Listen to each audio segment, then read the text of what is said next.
मैं ज्योतिर्विद डॉक्टर गजेंद्राचार्य, प्रकाशक विशाल ज्योतिष कार्यालय 2037/3 बोध गया मठ बैजनाथा कामाख्या वाराणसी से यूट्यूब चैनल के माध्यम से अपने सभी सब्सक्राइबर लोग के लिए तथा संपूर्ण देशवासियों को ज्योतिष शास्त्र का विशेष ज्ञान प्राप्ति हेतु अपनी 26 रचनाओं में यह स्वर्णिम रचना बृहद ज्योतिष रहस्य है, जो कि 5151 पृष्ठों में शुद्ध हिंदी भाषा में 5 खंडों में विभक्त है।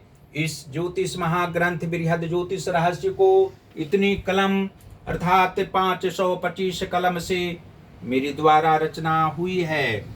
आज आप लोगों को जन्म कुंडली के प्रथम भाव में बुध एवं बृहस्पति ग्रह को एक साथ बैठने का फल स्पष्ट शब्दों में वर्णन करने जा रहा हूं।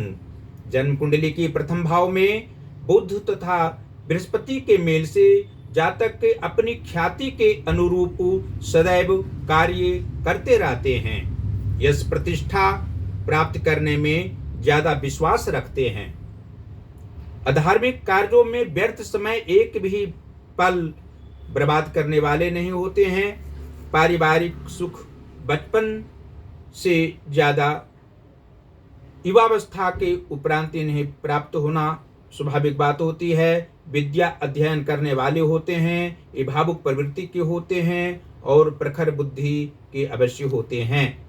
समयानुसार विद्या की पूर्ण प्राप्ति के बाद जन्म स्थान से अधिक दूरी पर नहीं, सरकारी क्षेत्र में नौकरी लग जाती है और प्रेम पूर्वक नौकरी से धनोपार्जन करने वाले होते हैं। प्रथम भाव में यदि बुध तथा बृहस्पति जिस जातक की कुंडली में अशुभ स्थिति में हो तो प्रतिकूल फल भी प्राप्त होता है। शारीरिक कष्ट की प्रबलता कभी कभी रहा करती है। स्वजनों को इसके कर्म से जलन की भावना सदैव रहती है। विशेष रूप से बृहस्पति जातक को यहाँ संतों की भांति उच्चतर विवेक प्रदान करते हैं। मध्यावस्था के समय इसकी प्रतिभा में निरंतर वृद्धि करने का कार्य गुरु बृहस्पति के द्वारा संपन्न होता है। आयु के 52वें वर्ष के उपरांत संत की भांति इन्हें राष्ट्र की सेवा के लिए सर्वोच्च सम्मान से सम्मानित किया जाता है। मृत्यु के समय देश के कई भागों से संत, नेता, आदर्श पुरुष तथा शिक्षाविद इन्हें दर्शन हेतु अवश्य ही पधारते हैं। और यह भी स्पष्ट शब्दों में आप लोग जान सकते हैं कि जन्म कुंडली के प्रथम भाव में बुध एवं बृहस्पति मेष लग्न स्थित हो तो जातक को अधिक व्यवहारिक होना स्वाभाविक है। आध्यात्मिक प्रवृत्ति का होना भी स्पष्ट है। और जन्म कुंडली के भाग्य भाव के स्वामी गुरु बृहस्पति हो तथा धन भाव के स्वामी शुक्र ग्रह हो तो प्रथम भाव स्थित बुध एवं बृहस्पति के प्रभाव से जातक भाग्यशाली व्यक्ति होते हैं। सौभाग्यशाली भी नहीं कहा जाए तो कोई बड़ी बात नहीं होती है। अपने कर्म से भाग्य का निर्माण करने वाले होते हैं और मुख्य रूप से 28वें वर्ष के उपरांत जातक का भाग्य निरंतर वृद्धि होती जाती है और आगे की अवस्थाओं तक धनोपार्जन यश प्रतिष्ठा पूर्वक करने वाले होते हैं। धन का अभाव मध्यावस्था के उपरांत भी नहीं रहा करता है। वृद्धावस्था में भी धर्म पूर्वक धनोपार्जन करने वाले होते हैं। और जन्म कुंडली के एकादश भाव के स्वामी शनि ग्रह हों तथा पंचम भाव के स्वामी अर्थात विद्या व संतान भाव के स्वामी सूर्य ग्रह हों तो प्रथम भाव स्थित बुध एवं बृहस्पति के प्रभाव से जातक लाभकारी कार्य करने वाले होते हैं। इनके सभी कार्यों में लाभ प्राप्त होता है। सोच विचार कर काम करने वाले होते हैं, अधिक बोलने वाले नहीं होते हैं। वाक्पटुता होना स्पष्ट है। मधुर वाणी बोलने वाले होते हैं। इनकी संतानें भी मधुरता का प्रतीक और शुभ कार्य करने वाले होते हैं। माता पिता की भावनाओं को समझने वाले होते हैं। त्याग की भावनाओं से युक्त रहने वाले होते हैं। अपनी संतानों से ये जातक सदा प्रसन्न रहने वाले होते हैं। और जन्म कुंडली के कर्म भाव के स्वामी शनि ग्रह हों तथा मातृभाव के स्वामी चंद्रमा हों तो प्रथम भाव स्थित बुध एवं बृहस्पति के प्रभाव से जातक कर्मनिष्ठ व्यक्ति होते हैं और अपने कार्यों से सबको प्रसन्न करने वाले होते हैं। अपनी प्रतिभा का यशोगान करने वाले नहीं होते हैं। ये झूठ बोलने वाले नहीं होते हैं। अच्छे कर्म करने वाले और सत्कार्य करने के साथ साथ अच्छे विचारों से युक्त रह करके तेज मस्तिष्क होने के कारण सामाजिक सेवा करने वाले होते हैं। समाज सेवी भी इन्हें कहा जाए तो कोई बड़ी बात नहीं होती है। मातृ सुख इन्हें अवश्य प्राप्त होता है। इनकी माता को शारीरिक कष्ट रहा करता है, लेकिन महादेव अर्थात भगवान शिव जी की आराधना इनकी माता करें तो अवश्य ही शारीरिक कष्ट नहीं रहेगा और अधिक समय तक, अधिक दिनों तक उनकी आयु प्रेम पूर्वक निरोगावस्था में रहेगी। और जन्म कुंडली के आयु व मृत्यु भाव के स्वामी मंगल ग्रह हों तथा पराक्रम भाव के स्वामी बुध ग्रह हों तो प्रथम भाव स्थित बुध एवं बृहस्पति के प्रभाव से जातक की आयु लंबी होती है।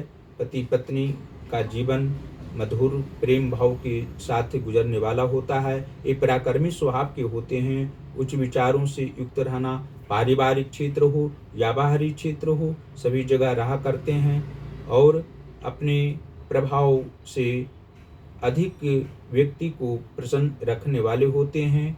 उपकार करने की भावना इन्हें रहा करती है। और सप्तम भाव के स्वामी अर्थात दाम्पत्य भाव के स्वामी शुक्र ग्रह हों, लग्नेश मंगल ग्रह हों तो प्रथम भाव स्थित बुध एवं बृहस्पति के प्रभाव से जातक का दाम्पत्य क्षेत्र सुखमय रहा करता है। कुछ परेशानी जीवन के पूर्वार्ध भाग में उत्पन्न होती है, लेकिन परेशानी फिर टल जाती है और पति पत्नी बाल बच्चों के साथ ये प्रसन्न रहा करते हैं। इनके परिवार भी सब अच्छे होते हैं और निकृष्ट विचारों से युक्त रहने वाले मित्र से ये दूर रहा करते हैं। मित्र सुख इन्हें लगभग प्राप्त नहीं होता है। अपने विचारों से आगे बढ़ने वाले होते हैं। और अंत में यह आप लोग जान सकते हैं कि जन्म कुंडली के छठवें अर्थात रोग व शत्रु भाव के स्वामी बुध ग्रह हों और व्यय भाव के स्वामी बृहस्पति हों तो प्रथम भाव स्थित बुध एवं बृहस्पति के प्रभाव से जातक को शारीरिक कष्ट कभी कभी होता है, लेकिन ज़्यादा परेशानी नहीं होती है, ज़्यादा मानसिक तनाव नहीं रहा करता है और तेज मस्तिष्क होने के कारण तनावपूर्ण स्थिति में भी प्रसन्न रहा करते हैं। अपने कार्यों में दक्ष होते हैं। तनावपूर्ण स्थिति में भी आगे बढ़ने वाले होते हैं। व्यय धन काय करने वाले जानबूझकर नहीं होते हैं। इनके मित्र अपव्ययी अवश्य होते हैं। मित्र से सावधान इन्हें रहने की आवश्यकता होती है। लग्नेश मंगल को होने से और बुध एवं बृहस्पति को प्रथम भाव में बैठे रहने से जातक प्रभावशाली व्यक्ति अवश्य होंगे। जीवन के उत्तरार्ध भाग में ज़्यादा सुख प्राप्त होना स्वाभाविक बात होगी और अवश्य ही इन्हें बुधवार को भगवान गणेश की आराधना करनी चाहिए। बृहस्पतिवार को बृहस्पति भगवान का दर्शन करना जातक के लिए अत्यंत लाभप्रदकारी रहेगा और अपने कर्मों में सदैव आगे बढ़ने वाले होंगे। शारीरिक, मानसिक तथा आर्थिक कष्ट की सामना किसी भी रूप में नहीं करनी पड़ेगी। और आप लोगों को इस ज्योतिष महाग्रंथ बृहद ज्योतिष रहस्य को अपने अपने घरों में यहाँ से मंगवाने के लिए अवश्य कहेंगे। हम प्रकाशक हैं, प्रकाश की कार्य करते हैं। यहाँ से आप लोग हिंदी का पुस्तक प्रकाशित करा सकते हैं, संस्कृत का पुस्तक प्रकाशित करा सकते हैं और इंग्लिश का भी बुक प्रकाशित करा सकते हैं। आप लोग को उचित मूल्य में यहाँ से पुस्तक दिया जाता है और आप लोग हमारी सभी रचनाओं को ले जाकर अध्ययन करें और हमको पूर्ण विश्वास है कि आप लोग अवश्य ही देवादिदेव महादेव जी की असीम कृपा प्राप्त करेंगे और सभी रचनाओं का अध्ययन प्रेम पूर्वक करेंगे तो आत्म सुख प्राप्त होगा। हमको भी आत्मिक सुख आप लोगों को अध्ययन करने से होना स्वाभाविक बात होगी। और जो ज्योतिष महाज्ञान हमारा यूट्यूब पर चैनल है उसको अवश्य ही आप लोग सब्सक्राइब करें, लाइक भी करें और आप लोग सदैव प्रसन्न रहें, परिवार जनों के साथ सुखमय जीवन व्यतीत करते रहें। इसी शुभकामनाओं के साथ धन्यवाद।